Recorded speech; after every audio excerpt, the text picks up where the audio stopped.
I recently caught up with an old friend who used to be, well, the absolute definition of ambition. For years, his life was just this blazing fire of quarterly targets, promotions, and these loud public victories. He was always chasing the next visible milestone. But when I visited him last week, the atmosphere had completely shifted. He'd quit that high-powered life to run a tiny, obscure book bindery in a quiet part of town. I just watched him work for a while. He was stitching a single page, moving with this incredibly slow, almost agonizing precision. So naturally, I asked him the question that makes sense to me. I said, what's the end goal here? How do you plan to scale this up? Are you going to pivot into fine art restoration? Where's the exit strategy? Okay. I expected him to give me a strategy, a vision, some kind of logic about the market, but then he said something that just stopped me cold. He didn't talk about the future in terms of revenue or scale at all. He just looked at his hands and said, there is no scale. I just realized that if I don't do this specific work, I don't feel like me. That answer, it just defies our usual logic of success. He wasn't driven by a purpose he'd chosen or some grand mission to save the world, which are often these external things in the West. It wasn't a roaring fire meant to be seen by others. It was something much smaller, yet, infinitely more persistent. It was a quiet, illogical compulsion that keeps a person going without needing the validation of an external reward. In the West, we might struggle to name this internal standard, but in Japan, there is a specific word for this quiet internal lantern that guides you not toward profit, but toward your true self. It is called Kokorozashi, and it's what we are taking a deep dive into today. Okay, so let's try to unpack this concept of kokorozashi. I mean, we hear words like purpose and ambition a lot in English. We often frame them as these external declarations we make to the world, I will achieve X, or my company's mission is Y. But what is the fundamental difference that makes this Japanese concept so much deeper? What gives it that essential internal stability that allows someone like my friend to choose quality over profit? Well, what's so fascinating here is that kokorozashi kind of resists a simple, single English definition. And that's precisely because it's so layered and fundamentally internal. While it's often, loosely translated as will, motivation, ambition, or personal mission, the nuance is absolutely critical. It's truly defined as the source of clarity for your heart and mind. It's the internal guide for your deepest values. So think of it not as ambition, which often targets external achievements, but more like an inner flame. It's a small, flickering lantern, an inner light that illuminates the exact direction your heart needs to walk, even when that direction is completely obscure to everyone else. That distinction, the internal nature of the compass, that seems critical when we start contrasting it with our concepts of goal setting. But when you look at the structure of the word itself, the etymology, it just perfectly captures that sense of deep internal direction. Absolutely. The word comprises two core parts. You have kokoro, which is a really rich, holistic word. It unites the notions of heart, mind, and spirit into a single concept. It's a seed of feeling and thinking. And then you have the verb sasu, which means to point. So the term translates quite literally to where the heart points and where the mind is focused. It suggests this orientation toward a deeply rooted inner truth, a self-awareness that has to come before any action. I find the visual representation, the single kanji character, Right. gives it an even deeper historic gravitas. It ties this internal aspiration to a tradition of immense commitment and action. Oh, the visual of the kanji is extremely symbolic. It really reinforces the concept's demanding nature. The character is made of two radicals. The top radical is significant. It represents samurai or warrior, which indicates courage, resolve, and duty. Right. And the lower radical represents the heart-mind spirit we just talked about. So together, this combination embodies the heart of the samurai, or the spirit within the warrior. And that tells you immediately that kokorozashi is not some casual wish or a hobby. It suggests an aspiration that's rooted in deep purpose, and it requires the strength and the will of a warrior to pursue it. It implies a profound, lifelong commitment. So if we strip away the casual usage, it's not a goal. It's an internal directive backed by a warrior's resolve to actually act on it. This distinction feels like the most crucial philosophical takeaway when you compare kokorozashi to how we traditionally talk about finding your purpose in the West. That is exactly where the concept truly separates itself. And it is the key insight for anyone listening. Western approaches, especially in things like career coaching, they often encourage you to define your mission, to select a worthy cause, write a mission statement, and then pursue it through sheer willpower. Right, it's very external. It's often externally imposed, driven by what the world seems to need or reward. Kokorozashi flips that entirely. It's described as a deep motivation connected to one's true nature, an inner desire that arises from the inside, often quietly, not imposed from external pressure or expectation. So it sounds less like manufacturing ambition and more like remembering something fundamental that was always there, just waiting to be noticed. Exactly. The Japanese approach is often phrased as learning to remember your kokorozashi. It's something you recognize or notice, something that existed deep within you from the very beginning. It's quieter than conventional willpower, it's clearer than mere ambition, and it's much closer to Mishiwan's innate way than to external career goals. And because it originates internally, it serves as a compass of the soul that doesn't need explanation or validation from others. That offers a massive psychological advantage, doesn't it? If your mission is something you remember, you're kind of immune to the chaos of external validation. Precisely. If I choose a goal based on what others value, money, title, fame, and then I fail to achieve it, the entire endeavor feels pointless, and my ego is crushed. But if my motivation springs from an inner truth that I cannot help but express, failure is just a required element of the process of walking that path. And what's more, the energy derived from Kokorozashi naturally moves beyond pure personal gain.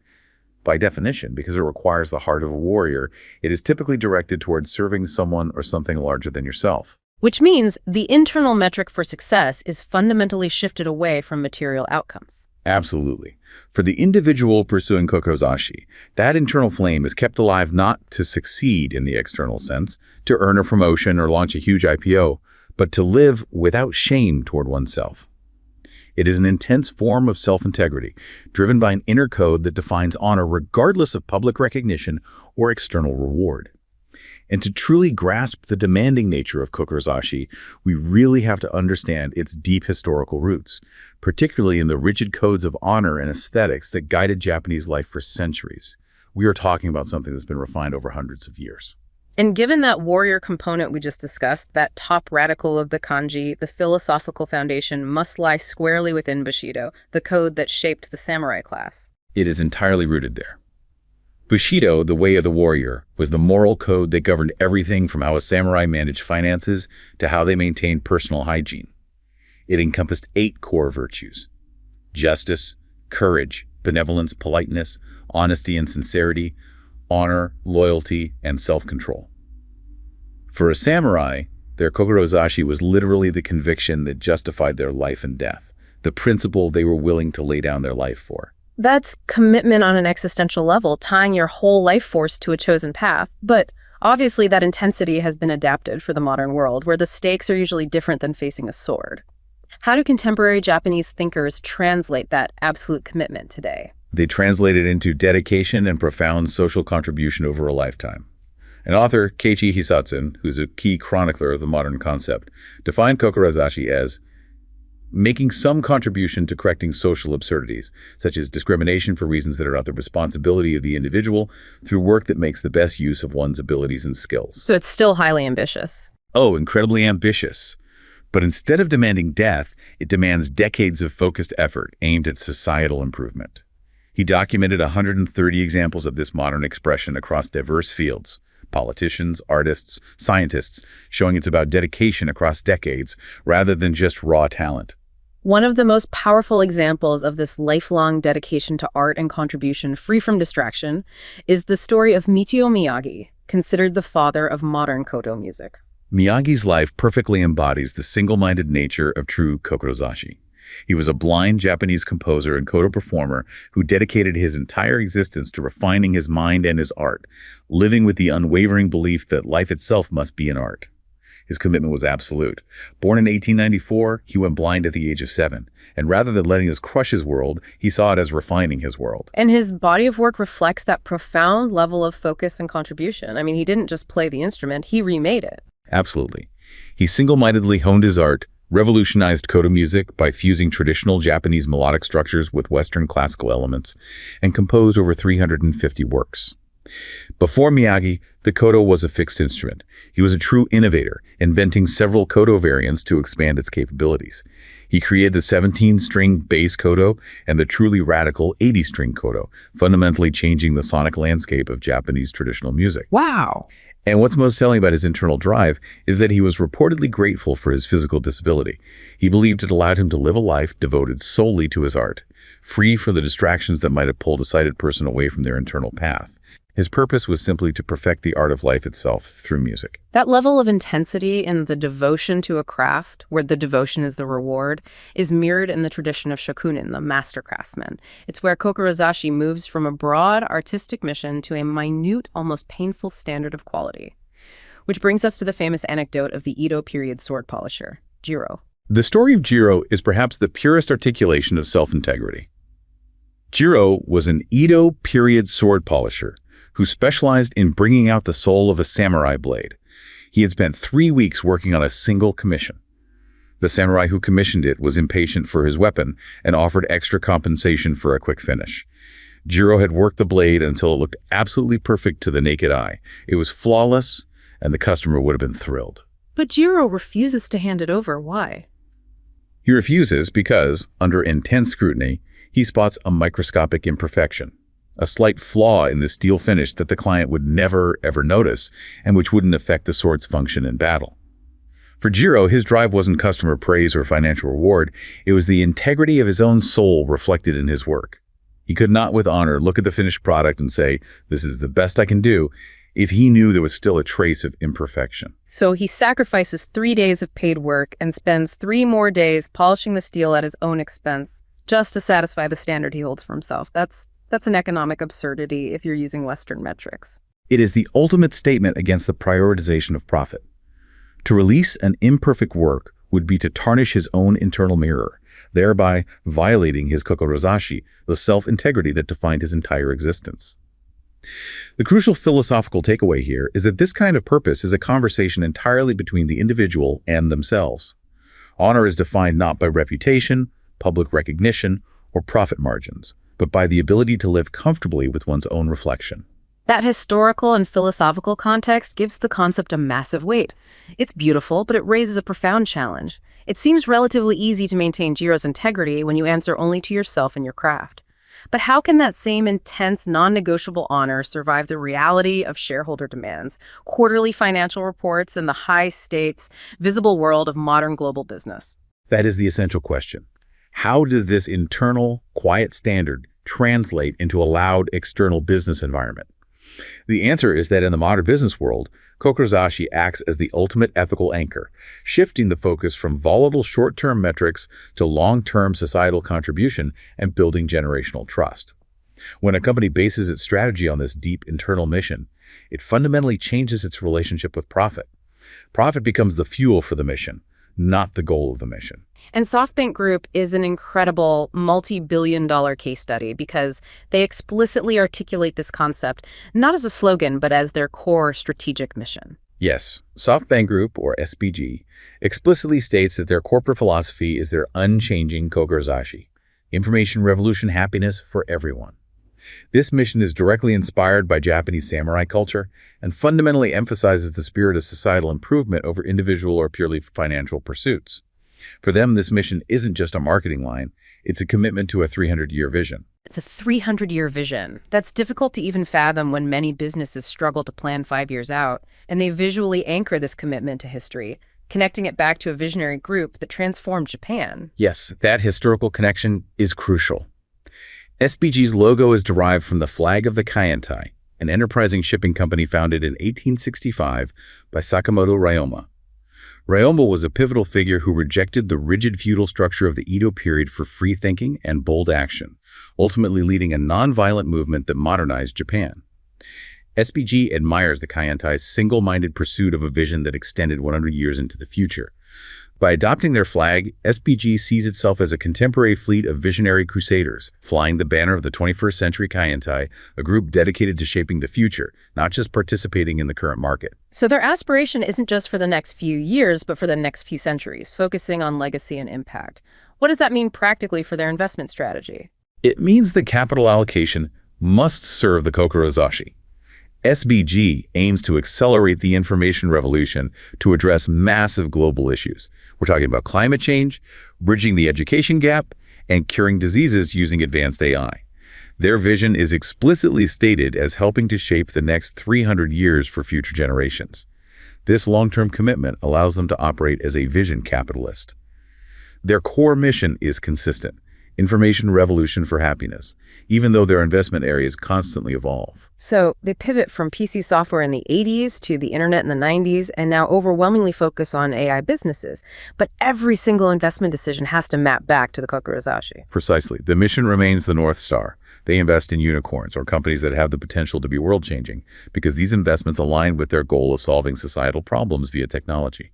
This is proof that Kokorozashi is a consistent, enduring guidepost, regardless of market volatility. That level of principled decision-making means Kokorozashi acts as a crucial ethical safeguard against the temptation of easy money or short-term gains. Which brings us back down to the human level with the story of Kenji, the Osaka manager. The anecdote about Kenji at the legacy manufacturing firm in Osaka perfectly illustrates how a corporate Kokorozashi provides an internal check against profit pressure. Kenji's company, a manufacturer of high-grade construction steel, was facing immense pressure from foreign investors to cut costs by switching to a cheaper supplier. This switch would have promised a significant 15% quarterly profit boost, a powerful external incentive that any manager would struggle to ignore. But Kenji's internal compass pointed elsewhere. He recalled the founder's simple, powerful Kokorozashi to build structures that protect the people. That phrase instantly placed the proposed cost-cutting measure into a generational ethical perspective. Kenji wasn't just managing supply chains, he was guarding the company's soul. He realized that the cheaper steel, while legally compliant with minimum standards, lacked the specific durability required for safety during extreme earthquakes, a major consideration in Japan. To accept the switch would mean sacrificing long-term public trust and enduring safety for a temporary profit spike. He knew that betraying the company's soul would erode internal morale far more than the profit would boost external metrics. But I have to push back here with a touch of Western pragmatism. Kenji sacrificed a 15% profit boost. In our world, especially one obsessed with maximizing shareholder value, wouldn't that manager be immediately fired for failing to deliver? How does a company justify that decision to its board? That is the crucial point of difference. Companies that genuinely adopt Kokorozashi embed this philosophy institutionally. They understand that the true value creation lies in the 300-year reputation, not the quarterly report. Kenji successfully presented a counter-proposal based not on fear or sentiment, but on honor and enduring societal impact, demonstrating that the cheaper steel carried an unacceptable long-term risk to brand integrity and public safety.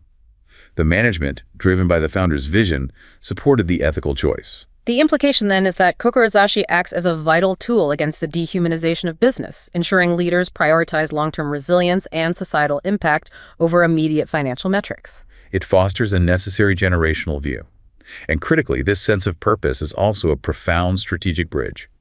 Strategy execution failure rates range dramatically, often cited between 67% to 90%. Wow, that high. Yeah. Why? Because studies show that up to 95% of employees don't understand the company's grand strategy or their role in achieving it. They lack connection to the why. So, Kokorozashi aligns the personal missions of individuals with the organizational vision, providing clarity that dramatically improves execution simply by making the strategy meaningful. Precisely. By establishing a simple organizational Kokorozashi statement, something brief, compelling, and ideally under 10 words, for example, we reduce carbon emissions by delivering green energy to our customers. The strategy becomes easily understood and internalized at all levels.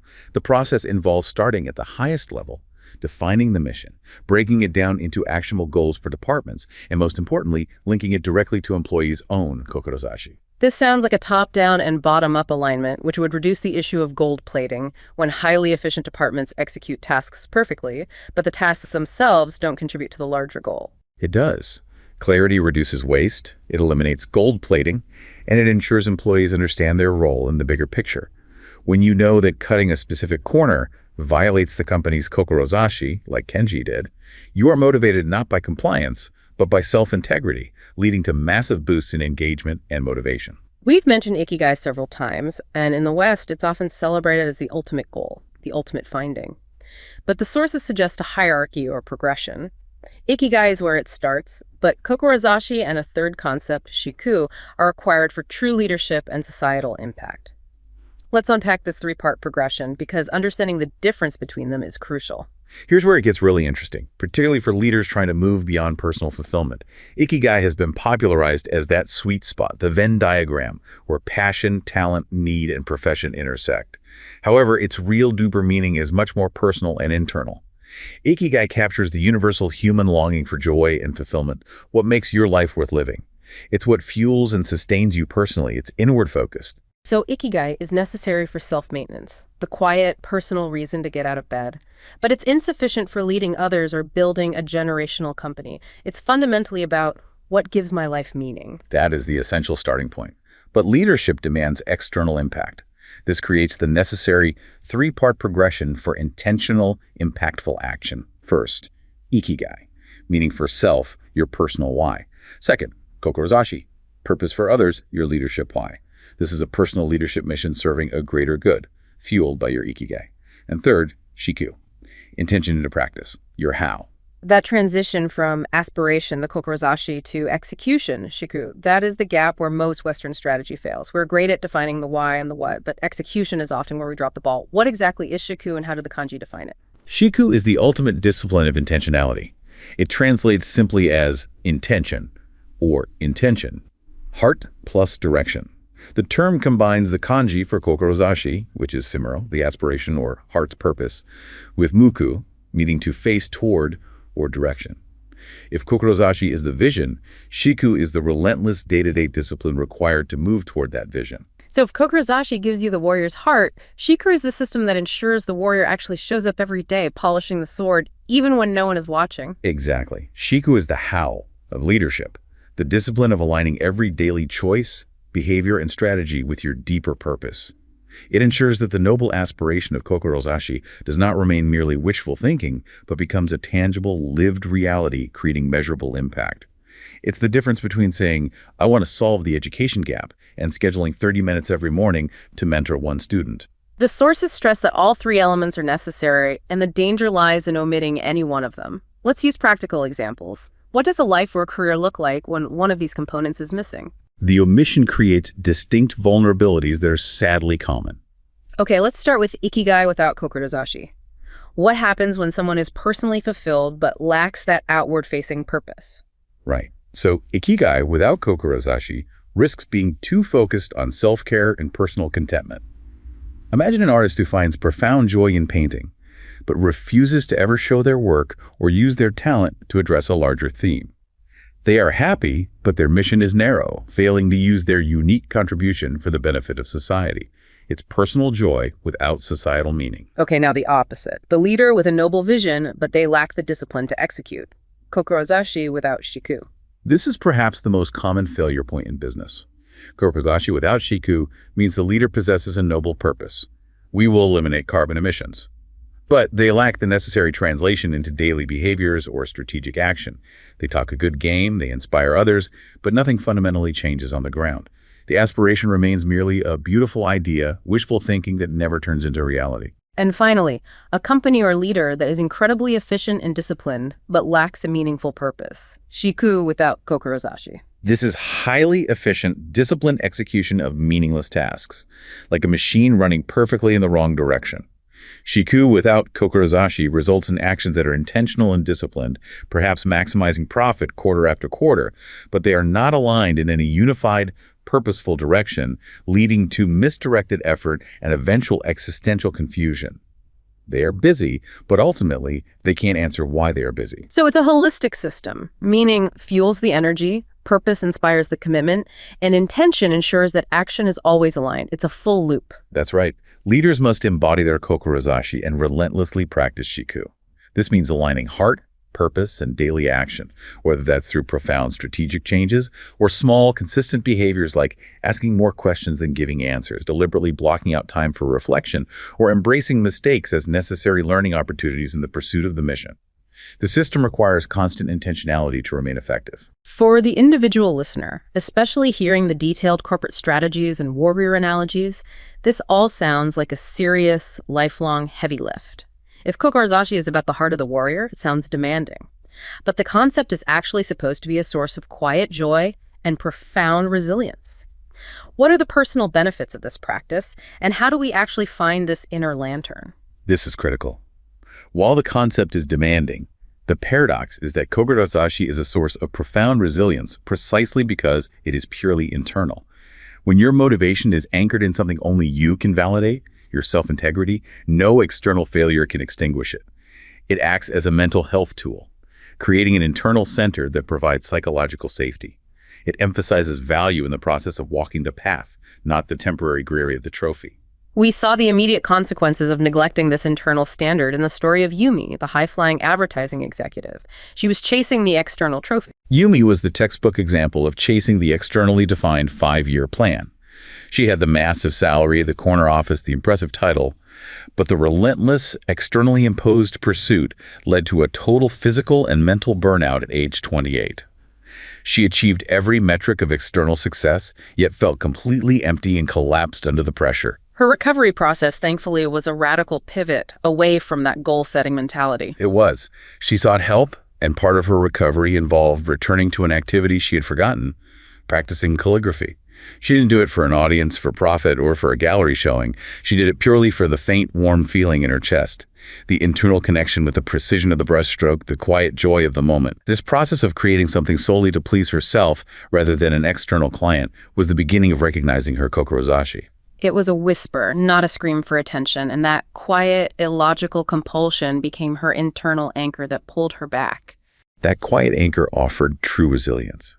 She returned to work, not as a desperate conqueror of the corporate ladder, but as someone who had found her own center. Her internal compass made her immune to the chaos around her, because her value was no longer tied to her quarterly performance review. This story highlights that resilience comes from having a source of meaning that failure cannot extinguish, emphasizing the value of the process over the result. So if this internal lantern often opens quietly in small moments, hiding within the things you cannot help but continue, what are the practical steps we can take to begin cultivating this awareness? It's not something you can just force. The cultivation begins with introspection and observation of your own deepest, most authentic reactions. It's a process of listening, not generating. There are several useful practical steps for beginning to uncover your kokorozashi. Firstly, revisit what you loved as a child. Our early unconscious choices, before societal pressures set in, often hold the purest clues to our internal purpose. What did you do for hours without needing external praise? Did you build intricate structures, organize complicated systems, or perhaps simply listen patiently to others? These are often reflections of your innate kokorozashi. That makes a lot of sense. The things we do when we are playing without consequence are often the things that fulfill us most deeply. What's the next step? Secondly, note when your heart trembles. Strong emotions are signposts. This includes intense joy when witnessing justice or beauty, deep frustration or agitation when witnessing an injustice, or powerful admiration for someone else's work. When you feel a powerful, disproportionate emotional reaction, that points toward your kokorozashi. If injustice against the elderly makes you intensely angry, that is a clue to your purpose. That's a great filter. Strong emotion equals strong direction. Thirdly, choose the quiet joy over fear. We often let our careers be driven by fear of not having enough money, fear of disapproval, or fear of missing out. Purpose does not move away from fear or toward external relief. It moves toward the soft but certain yes within you, focusing on what you are compelled to do, even if it carries risk. Fourthly, and this is a key social element, think of one person. Kokorozashi can feel overwhelming if you try to help everyone. It grows stronger and more tangible when it begins for the sake of just one specific person: a child who needs mentoring, an elderly relative who needs care, or a colleague who needs guidance. This grounds the mission in reality, making it manageable and heartfelt. And finally, related back to Jiro the sword polisher, the focus should be on the internal standard, not the external result. Exactly. Fifthly, value your posture more than the result. Kokorozashi grows not in winning, but in how you walk the path, maintaining your honor and self-integrity regardless of the outcome. If you hold your own standard, the work is always worthwhile. This kind of dedicated reflection is taken so seriously in Japan that institutions like Jyulobis, a major business school, require their MBA students to dedicate 3 months to developing their kokorozashi. It's not treated as an optional soft skill. It's considered an essential component of leadership development, described as no easy feat. It makes sense that future leaders need to be anchored internally if they are to sustain a 300-year vision. The goal of this structured reflection is to create a personal mission that is sufficiently ambitious and authentic that others will naturally want to support it. Absolutely. To aid this complex process, they utilize several visualization tools. The 2 dimensions model seems particularly helpful for balancing the tension between internal drive and external contribution, helping people avoid being too self-serving or, conversely, burning out from being too selfless. How does that visualization work to ensure sustainability? It uses two axes to map conflicting priorities. The vertical axis measures autonomous decision-making, the degree to which you determine your own goals. The horizontal axis measures public contribution, your focus on society and others. The aim is the top right quadrant, a self-defined mission that significantly benefits society. It helps individuals reflect on whether they have concentrated too much on their own goals, which is the bottom right, or conversely become overly concerned with public contribution while neglecting their own sustainability, which is the top left. And that warning against being too selfless is important. The path to Kokorozashi must also be sustainable for the individual, otherwise we end up with another Yumi. Precisely. The visualization helps ensure the mission is self-defined and sustainable, preventing the exhaustion that consumes those driven purely by external needs. Another important tool is Kamada's framework, which specifically focuses on building the mission by connecting the internal self with external reality, acknowledging that purpose is a journey, not a destination. How does Kamada's framework start? It seems to demand a deep dive into the individual's core values before looking outward. Kamada's framework systematically builds the mission using four core elements: being, meaning, planning, doing, and synchronicity. Being requires delving deep into the self, where you come from, what your family values are, where you place internal value, and understanding your origins. It asks, who are you when stripped of your titles? And then meaning connects that raw internal self to the external world. Yes, meaning connects that internal self to the external world, what in society makes you happy, what makes you sad, or what makes you agitated, which takes us back to the heart trembles. Combining being and meaning forms the basic foundational Kokorozashi. Can you give us an example of how those two elements connect to form the initial mission statement? Certainly.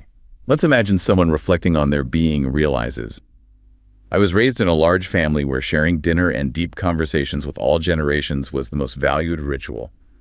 Then, reflecting on meaning, they realize, I get deeply agitated seeing elderly isolation in society, especially after major disasters. The basic Kokorozashi emerges. I would like to help older people suffering from the Great Tohoku earthquake by providing a food delivery service because I enjoy sharing dinner with all members of my family. The external mission is rooted in the internal personal value. That makes the mission feel immediately authentic. How do the final two steps turn that authenticity into action? The third element, planning doing, then applies a practical time horizon. You must define what the mission looks like next year, 3 years, and 10 years out, making it actionable and measurable. This is the shiku element coming into play. And finally, synchronicity acknowledges chance events, or the feeling that a greater power or destiny is supporting your mission for the betterment of society as your purpose moves forward. It's the sense that the world seems to conspire to help you when you are genuinely aligned with your purpose. It's a comprehensive process for aligning heart, mind, and the reality of the external world. This has been a complete journey. We've moved from the quiet, personal flame, the reason to get out of bed, ikigai, to the warrior's aspirational mission committed to others, kokorozashi, and finally to the intentional daily action required to realize it, shiku. It is a comprehensive, integrity-driven system for moving through the world. Indeed. Whether you are leading a corporation with a multi-century vision for global information transformation, or you are simply Jiro, the master craftsman stitching a single page in a quiet bindery, the driving force isn't just about output or external metrics. It's about aligning heart, purpose, and daily effort. It's about cultivating the internal energy to generate enthusiasm in yourself and others by consistently seeing your work from a higher or broader perspective. We often try to manufacture ambition, chasing goals that flash brightly but quickly burn out, often leading to burnout like Yumi's. We focus on the roaring fire that captures attention. Kokorozashi shows us that the most enduring success, the kind that sustains a life or anchors a 300-year company, is not that roaring fire meant to be seen by others. It is the quiet, persistent, internal lantern that continues to illuminate the direction your heart needs to walk, allowing you to move through life with personal honor and unwavering integrity toward yourself. It's the path you are compelled to take, regardless of who is watching.